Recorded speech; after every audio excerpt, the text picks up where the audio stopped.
একাধিক দিন অবগত আছেন যে দুনিয়াতে দুইটা পাপ আছে যার নিজস্ব ক্ষমতা আছে। তার একটা পাপের নাম শিরক আর একটা পাপের নাম বিদআত। শিরকের নিজস্ব ক্ষমতা হচ্ছে মানুষের নেকিকে নষ্ট করে দিতে পারে, এটা হলো শিরকের নিজস্ব ক্ষমতা। শিরক একটা পাপ, তার একটা নিজস্ব ক্ষমতা আছে। সব পাপের ক্ষমতা নেই, সব পাপের ক্ষমতা নেই।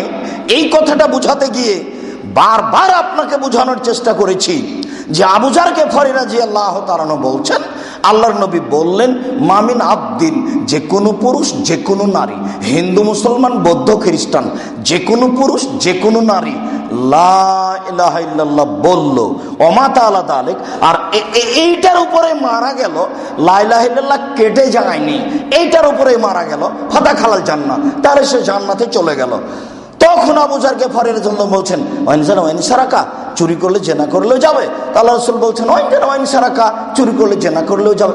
ওয়াইন সারাকা, চুরি করলে জেনা করলেও যাবে। ওয়াইন সারাকা, চুরি করলে জেনা করলেও যাবে।